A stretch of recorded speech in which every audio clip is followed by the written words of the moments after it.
이거의 차이는 얘와 대비되어지는 행정과 대비해보게 되면 얘가 어떤 특징이 있느냐를 정확하게 알 수 있는데요. 공자의 말에 보면 도지이정, 제지이형, 민면이무치, 도지이덕, 제지일에, 유치차격.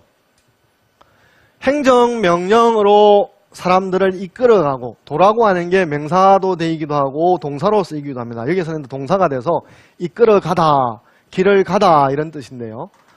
어떤 행정명령으로 사람을 이끌어가고 제지이형, 형벌로서 사람들의 행동을 가지런하게 만드는 거죠. 이러다 보면 사람들이 면이무치라고 하면 면은 빠져나갈 궁리를 한다 이런 뜻입니다. 법이 있으면 어떻게 하면 법을 피할까?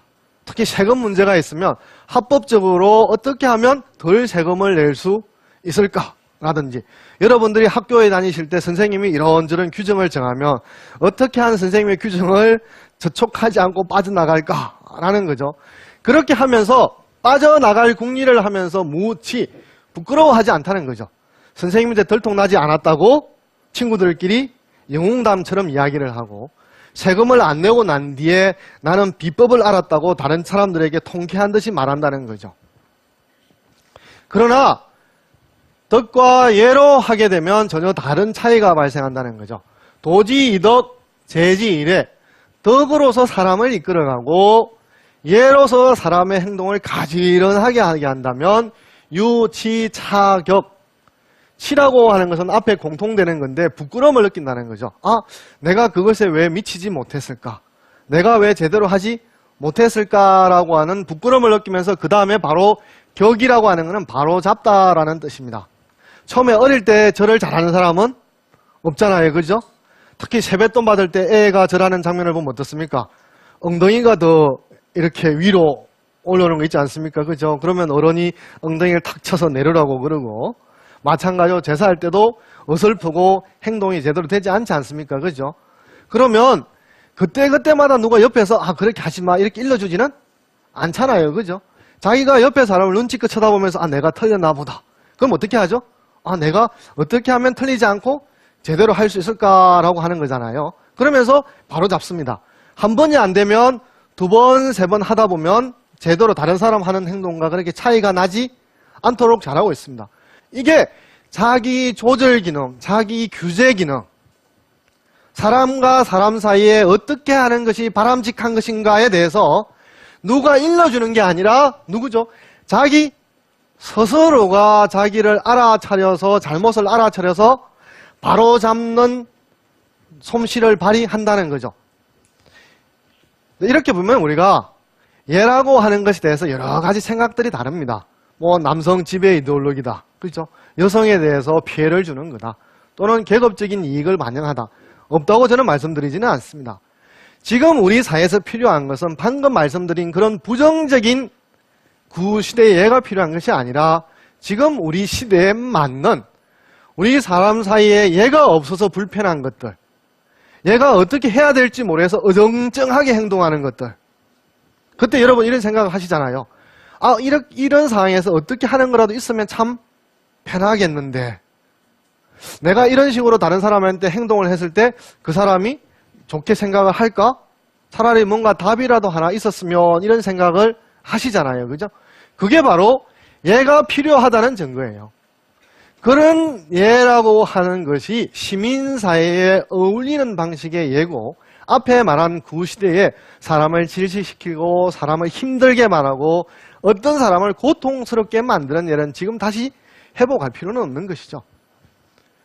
이러한 것은 여러분들이 어떤 단체나 조직을 만들면 규약을 만들잖아요. 우리 이런 것은 꼭 지키자라고 약속을 정하지 않습니까? 그게 바로 여러분과 회원 사이에 예를 정하는 거라고 할 수가 있습니다. 그래서 오늘 논어에서 사람의 길을 찾다라는 주제로 살펴봤는데 그 대상은 예였습니다. 예라고 하는 게 우리나라 사람들한테는 각자 다양한 생각들을 가지고 계셔서 한 곳으로 모으기는 어렵습니다만 크게 이제 두 가지로 한다면 부정적이거나 이런 것이 있다고 하고 또 긍정적으로 생각하는 측면이 있는데 부정적인 측면하고 긍정적인 측면을 잘 갈라서 오늘날 시민사회 즉 사람과 사람 사이를 부드럽게 말하고 사람과 사람 사이를 더 가깝게 만들고 사람과 사람 사이를 더 편하게 만들 수 있는 그런 예를 무엇일까 돌아보는 시간이 되었으면 좋겠습니다. 그러면 지금까지 이제 제 이야기를 들으시다가 뭐 궁금한 것도 있겠고 평소에 예와 관련해서 많은 생각들이 계시다가 오늘은 한번 궁금증을 풀어봐야 되겠다라고 생각하시는 분이 있으면 서슴없이 질문을 하십시오. 0.1초도 안 걸렸습니다.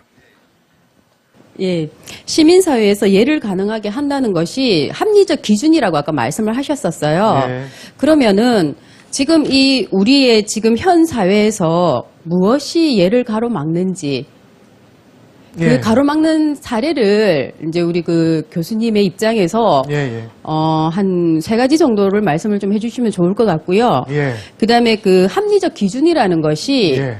어떠한 것들인지 예. 구체적인 사례를 좀 예. 알려주시면 좀 더 도움이 될 것 같아요. 예, 이상입니다. 예, 시민사회에서 예라는 게 아까 마찬가지로 우리가 결혼을 가지고 생각을 해본다면요. 지금 가로막는 것이 뭐냐면 과시. 자기가 지금 가지고 있는 것들을 과시하고 싶은 마음도 있고 또 허영도 있지 않습니까? 내가 있는 것보다 더 크게 보이려고 하는 거. 그 다음에 또 전시적인 욕구. 그러니까 사람에게 있어서는 다양한 욕망들이 있는 거죠. 특히 결혼이 한 번 받기라고 하는 것 때문에, 그 이유 때문에 자기가 가지고 있는 많은 것들을 아깝다라고 생각하지 않고 거기에 대해서 비용을 기꺼이 지불하려고 하지 않습니까? 그러면서 뭐 호텔에서 하면 억 단위로 예식을 하는 게 뭐 다반사처럼 있다고 말을 하는 경우 하잖아요. 그죠? 이렇게 할 때 인간에게 그 한 번밖에 없다라는 것 때문에 모든 걸 다 할 수 있는 것은 아니잖아요, 이제.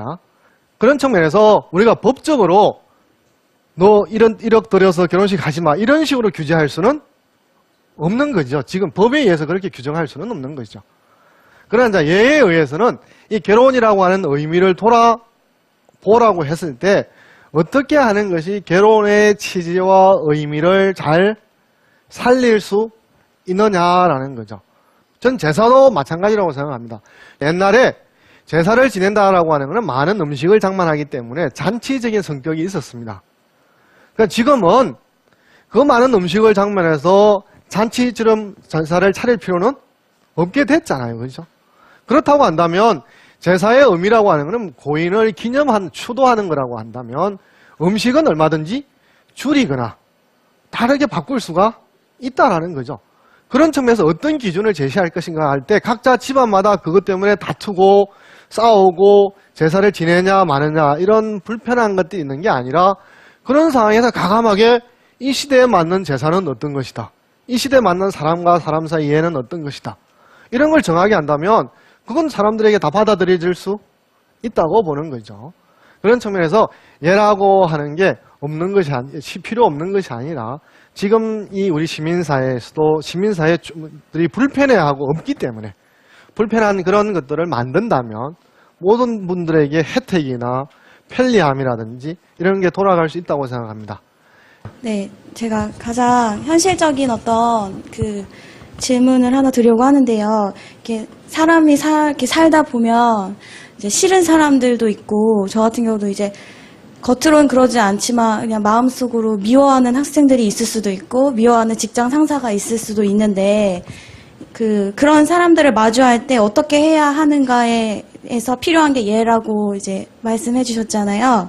그러면은 그런 사람들한테 예를 차리게 되면 실제 이렇게 형식적인 예를 차리게 되거나 형식적인 말로 해서 더 가깝게 되는 게 아니라 더 좀 멀어지는 것 같은 그런 느낌이라고 해야 되나? 그런 생각이 들거든요. 예. 그래서 제 불교에서는 이제 내 마음과 욕심을 비워서 상대를 대하면은 이게 이렇게 잘 될 수 있다 이런 식으로 말을 하는데 교수님이나 이제 공자님 같은 경우에 이 시대에 싫어하는 사람을 마주했을 때는 그러면은 어떻게 마음에 들지 않는 사람에게는 어떻게 예를 대해서 그 사람과 소통을 하게 하는지 궁금합니다. 예, 아주 좋은 질문을 하셨습니다. 논어에 바로 그런 공자의 사례가 있습니다. 공자가 당시에 그 양호라고 하는 그 논란의 유력자가 있었는데 그 사람이 공자를 만나고 싶어 했어요. 그래서 공자를 자기 편으로 끌어들여서 어떤 정치적인 뭔가 실력을 만들 생각을 가지고 있었는데 한번 보자고 해도 공자가 양호의 초대에 응하지도 않고 만나지도 않았어요. 그러니까 양호가 머리를 썼어요. 선물을 공자가 없는 텀에 공자 집에 딱 갖다 놓고 돌아가 버렸어요. 당시 예의는 뭐냐 하면 누군가가 찾아와서 선물을 주면 그 자리에서 받으면 끝인데 자기가 그 자리에서 없어서 받지 못하면 반드시 그 집에 찾아가서 인사를 해야 돼요. 그러면 이제 공자가 양호를 좋아하든 싫어하든 어쩔 수 없이 양호를 찾아가야 되는 이런 상황이 된 거잖아요. 공자도 얼마나 얄팍한지 자기 제자들을 시켜서 양호가 지금 집에 있냐 없냐 물어보라고 그래요. 요즘 같으면 무전기가 있고 스마트폰이 있으면 됐을 텐데. 그래서 제자가 뛰어가서 선생님 양호 집에 없어요. 그러니까 공자도 부인하게 채비를 해서 양호 집에 갔어요.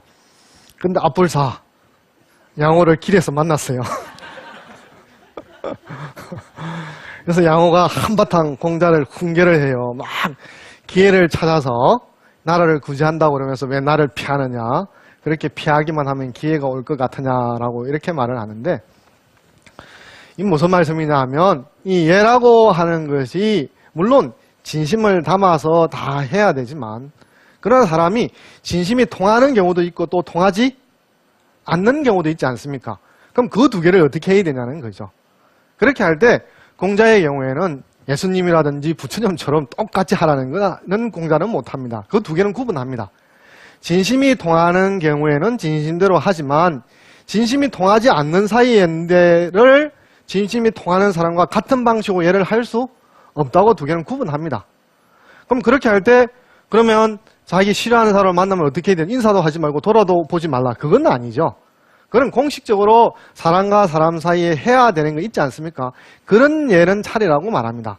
그렇지만 진심이 통하는 경우와 진심이 통하지 않는 경우를 똑같이 해라고까지 요구하지는 않습니다. 그건 방금 말씀드린 방금 사례에서도 보면 공자 스스로도 그런 행동을 통해서 구분했다라고 하는 걸 알 수가 있습니다.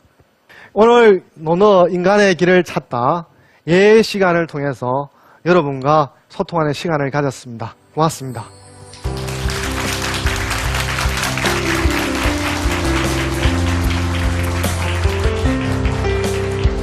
두 시대에 사람을 질식시키고 사람을 힘들게 말하고 어떤 사람을 고통스럽게 만드는 예는 지금 다시 회복할 필요는 없는 것이죠. 예라고 하는 것은 시대와 상황에 따라서 하나의 합리적인 기준을 제시해놓고 그 기준에 따라서 얼마든지 바꿀 수 있다고 생각한 것이죠. 일방향이 아니라 뭐 뜻하는 거죠? 쌍방향이라는 거죠. 사람 사이가 또는 나라와 나라 사이가 둘 사이의 관계가 점점 멀어지는 것이 아니라 어떻게 하면 가깝게 될 수 있느냐, 어울릴 수 있게 되느냐. 그게 오늘 예가 사람 사이를 통하게 하는 가장 핵심이라고 볼 수가 있겠습니다.